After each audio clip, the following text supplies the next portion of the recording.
Merci bien aimé, merci de nous accorder cette occasion. Je vais commencer par la plus jeune école, la vraie école de leadership.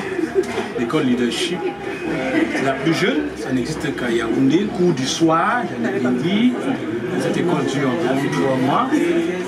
Tous nous sommes des leaders, à des niveaux différents bien sûr. Et parfois, on a des gens sur nous, on ne les comprend pas, on les mate, la dictature. On ne connaît pas ce qu'on entend par leadership serviteur. Donc, je ne vais pas trop entrer en détail, ça ne dit que 3 mois d'enseignement contraignant. Pour le moment, c'est l'école qui met moins de temps, moins contraignant, vraiment. Nous sommes quoi à la 6e session, oui. Ah, mais la particularité, c'est qu'à la fin, tu vas présenter ta vision. Que tu dois soutenir ce à quoi Dieu t'appelle. Parce que tu nous envoies sur la tête pour faire quelque chose de spécifique, chacun dans son domaine. Donc voilà, en gros, l'école de leadership. Maintenant, l'école qui semble la plus compliquée dans une transmission, c'est l'école de la Bible.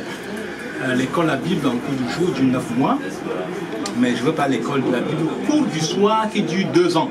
Bien sûr, avec des congés de Pâques, congés de Noël et des grandes vacances. Cette école commence mi-septembre et finit premier dimanche de juillet. Et dans cette école, nous étudions la Bible qui a tous les 66 livres de la Bible. Nous les étudions.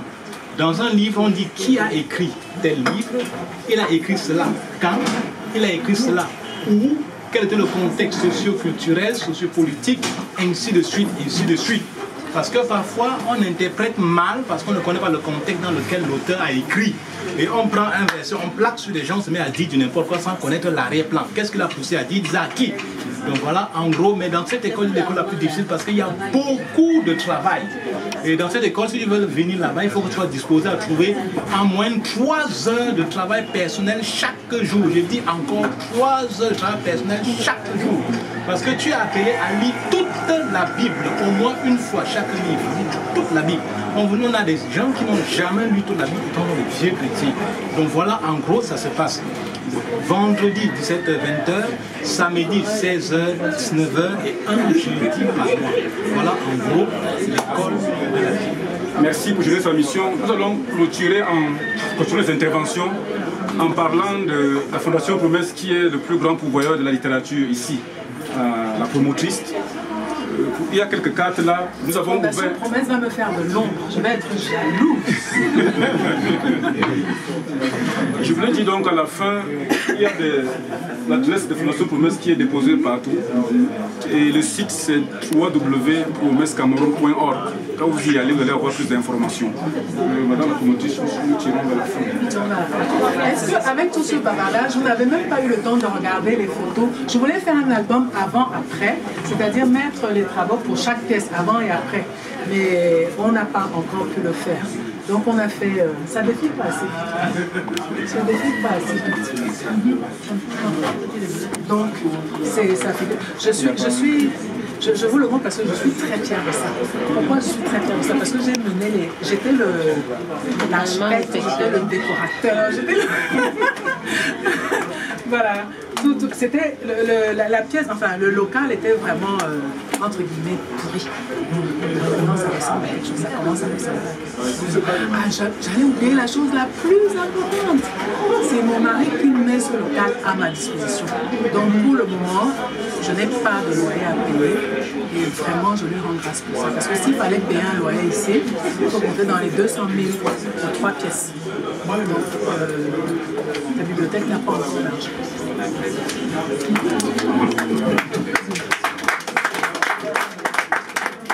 La dernière phase. La dernière phase. Mon cher, nous n'avons pas tapé le nom de... Ah! C'est mon convoyeur de livres, particulièrement les livres sur la santé. Il y en a là. Pour ceux qui peuvent voir, édition Vida, c'est ça, hein? Vie et santé. Ce sont des livres magnifiques. Il y a, ce que j'aime beaucoup chez eux, c'est que c'est la santé à travers les aliments et la santé à travers les herbes médicinales. Commençons par hygiène de vie, voilà. Hygiène morale, hygiène spirituelle et physique. Ça veut dire quoi? Donc quand vous viendrez, vous trouverez certains de ces livres ici. Vous allez profiter dans le domaine de la psychologie. Par exemple, les gens ont des problèmes, voyez-vous. Et il n'y a pas de psychologue ici. Et s'il y en a, c'est très cher, voyez-vous. Et donc vous allez trouver dans ces rayons, j'en ai vu, des livres très appropriés pour les personnes qui ont des problèmes dans tous les domaines de la vie sociale, de la profession, n'est-ce pas? Et il y a même, j'ai vu des livres aussi, toujours de nos éditions, qui touchent la formation du caractère des enfants. C'est très important. Nos enfants sont accros à la télé et aux dessins animés qui n'ont pas d'enseignement, qui n'ont pas d'instruction. Or, ils aiment les images. Si vous leur donnez un livre illustré, n'est-ce pas, ils vont plus s'attacher à ces livres qu'à bien des choses. J'ai découvert certains de ces livres ici, à l'occurrence formation personnelle, formation de caractère. Oui, il y a une collection dans ce sens. Il y a des livres aussi qui touchent au domaine de la vie conjugale, j'en ai vu ici. Parce qu'aujourd'hui, les gens divorcent plus qu'ils ne se marient. Parce que quelquefois, il manque juste de puis rentrer à la maison, être capable de pouvoir mettre en application, essayer de sauver son foyer. Donc, et pour ajouter de l'eau à votre moulin, dans l'avenir, j'espère un avenir très proche, il y aura ici un centre d'écoute. Centre d'écoute justement pour les personnes qui ont des problèmes de quelque ordre que ce soit. Et qui, elles pourront venir parce que elles ne connaîtront pas les personnes ressources, elles seront à même de s'ouvrir plus facilement et de trouver des aides. Nous vous encourageons à mener des amis, n'est-ce pas, pour pouvoir découvrir ces très beaux livres. À vous abonner pour faire vivre la bibliothèque, parce que malheureusement nous sommes encore sur la terre. Et sur la terre, vous connaissez le nerf de la terre. C'est clair. Tout fonctionne à partir de... Oui. Voilà, c'est clair. Je l'appelle la RA. Petite prière de clôture peut-être. En même temps bénir le sandwich. Au sens premier, sandwich, c'est le sandwich. Bon, on en va prier. Lèvons-nous s'il vous plaît. Père, nous voulons te rendre grâce. Nous bénissons ton nom pour ce Dieu qui nous accueille ce jour. C'est une grâce de recevoir un local aussi accueillant. Nous bénissons ton nom pour l'inspiration, parce que nous croyons que c'est ton Saint-Esprit qui a inspiré notre sœur, notre serment, pour se disposer, pour se laisser dépouiller et pour mettre ce local en bon état, afin que tes enfants, ainsi que ceux qui ont soif de ton eau vive, viennent à la source, pour se recueillir, pour faire des recherches, pour s'interroger, pour être écoutés. Nous bénissons ton nom, ô Père, parce que tu es fidèle. Tu es fidèle parce que tu aimes ton peuple. Tu as dit dans ta parole que ton peuple meurt faute de connaissance. Lui, la connaissance a un prix. Et ta servante a voulu bien se laisser dépouiller pour se mettre à la disposition de ton peuple. Nous te bénissons pour cette vision qu'elle a reçue à la sortie de son école. Et nous croyons que tu béniras cette vision, que tu béniras tous ceux qui fouleront les pieds dans ce local au nom de Jésus. Amen. Nous t'exaltons, nous te magnifions, nous te glorifions. Nous savons que tu es fidèle. Nous savons que ta parole ne retourne pas sans avoir produit ses effets. Et nous croyons que quiconque entrera dans cette salle ne rentrera pas comme il est venu au nom de Jésus.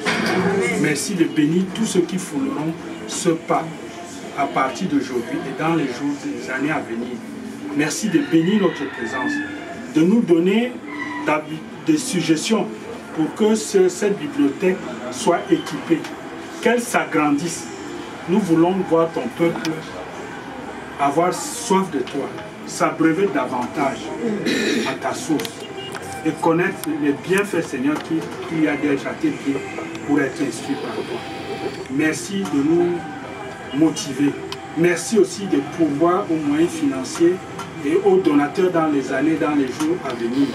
Oh Dieu, qui est comparable à toi? Tu es le seul qui est fidèle. Tu connais les besoins de ton peuple. Béni sois-tu parce que tu es présent. Béni sois-tu parce que tu nous accompagnes.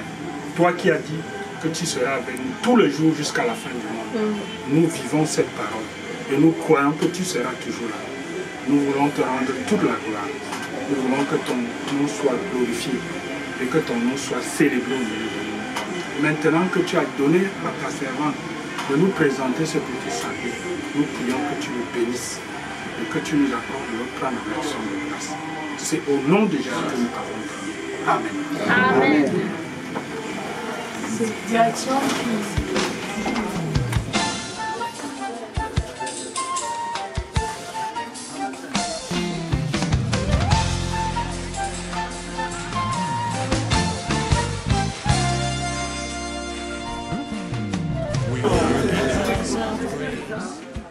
Merci, monsieur le journaliste.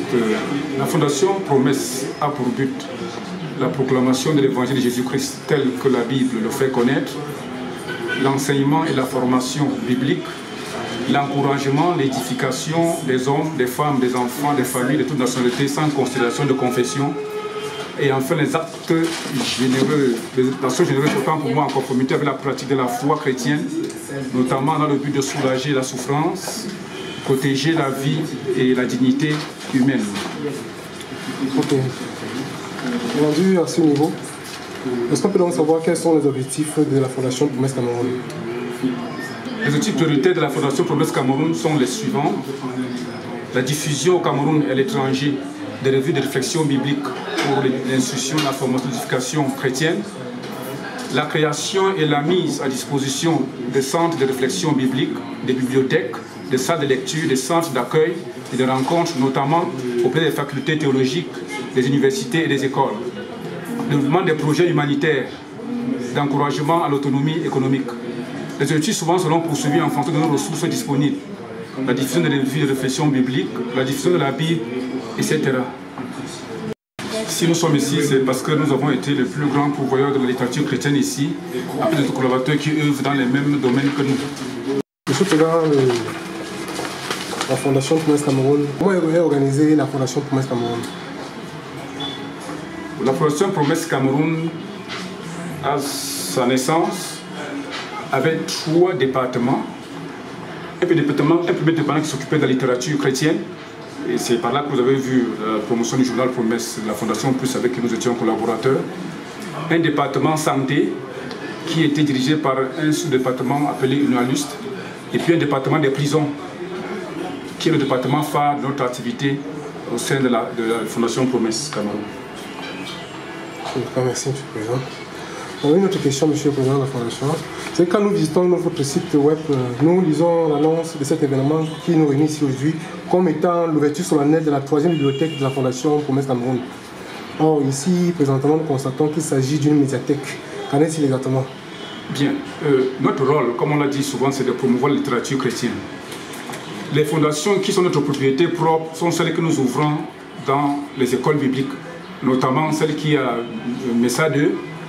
Mais pour les œuvres personnelles ou les œuvres de promotion comme celle-ci, nous les aidons seulement à avoir de la littérature chrétienne et nous venons les renforcer dans le développement de cette littérature. Qu'est-ce que vous pouvez répondre à ceux qui déclarent que vous êtes accaparé la représentation Promesse Suisse au Cameroun? Oui, c'est vrai que je sais que vous, les journalistes, vous avez passé le temps à fouiller, à voir ces informations contradictoires et tout. En fait, il n'y a que la Fondation Suisse pour se plaindre de quelque problème que ce soit, s'il en existait. Je puis vous rassurer ici que nous tous travaillons pour le corps de Christ et chacun a sa partition. Que ce soit la Fondation Promesse Cameroun, la Fondation Suisse, nous œuvrons pour l'œuvre et pour la gloire du Seigneur. Et dans ce cas, qu'en est-il donc du journal Promesse Cameroun au Cameroun? Je vous l'explique tantôt, pendant qu'on faisait le tour de la bibliothèque, j'ai été représentant du journal Promesse depuis sa création pour la zone d'Afrique centrale jusqu'à décembre 2015, voire janvier. Mais à partir de mars, le journal Promesse, qui est représenté ici par un certain Diba Joseph, est ce qui est la représentation de la Fondation Promesse Suisse au Cameroun à travers le journal.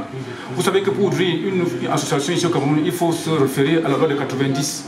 Alors quand il s'agit de représentation, il faut passer par le ministère des Relations extérieures. Pour me résumer, le journal Promesse continue à faire sa promotion, cette fois-là par un autre représentant à qui j'ai passé le témoin depuis 2016. D'accord, monsieur. À quand dans la prochaine bibliothèque de la Fondation Promesse Cameroun? Je ne saurais vous dire, mais nous avons fait des prévisions d'ouverture de bibliothèques, non seulement dans la ville de Yaoundé, mais aussi dans tout le territoire camerounais. Avec les bonnes volontés et les éditeurs qui vont nous aider dans la le ravitaillement des ouvrages, nous proposons d'ouvrir des bibliothèques aussi bien dans les 10 régions du Cameroun qu'au-delà du territoire camerounais. Cependant, nous avons sous la main 2 demandes pressantes d'ouverture de bibliothèque pour l'école biblique de l'église presbytérienne Albert Denième de Ngouakele et une autre de Naobi, National Home Ministry. Nous sommes en train d'étudier et nous vous donnons plus d'informations plus tard. Bon, merci M. le Président. Bon, avant la dernière question, quels sont vos collaborateurs actuels? Tous ceux qui font de la littérature chrétienne à l'édition, tout autant les travaux des prisons, les structures telles que Capital, Jeunesse à Mission, que vous avez vu tout à l'heure, Emmaüs et autres. Merci M. le Président. Rendu à ce niveau, non, plus de questions. Est-ce qu'on peut avoir votre mot de fin? Le mot de fin, c'est que je voudrais encourager tous ceux qui travaillent pour le corps de Christ à travailler dans l'unité et non dans l'uniformité. Nous sommes différents, mais nous devons mettre Christ au centre de nos différences pour pouvoir contribuer à sa gloire. Merci.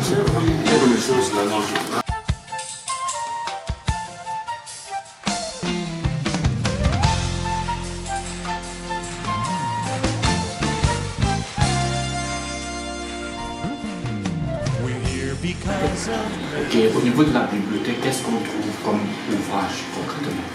Alors au niveau de la bibliothèque, c'est une bibliothèque donc essentiellement chrétienne.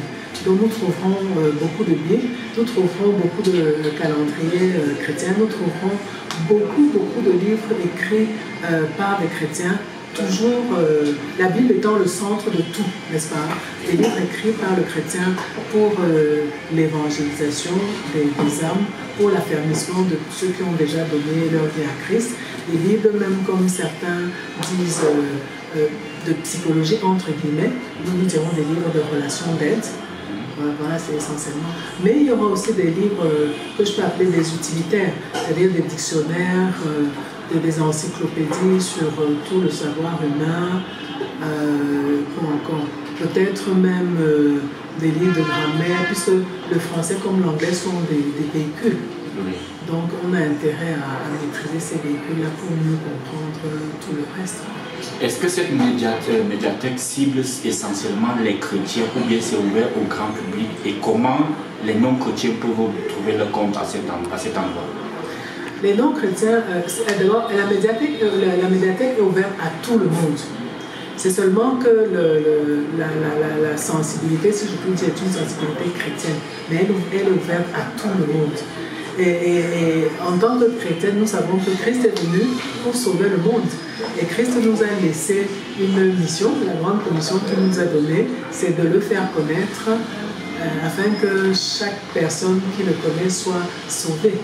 Donc certainement les non-chrétiens y trouveront leur compte. S'ils rencontrent Christ et ce morceau le plus cher, ils trouveront la paix. Ils ne seront plus ballottés de droite à gauche. Ils ne courront plus après les sirènes que l'on trouve dans le monde, mais qui n'apportent aucune satisfaction.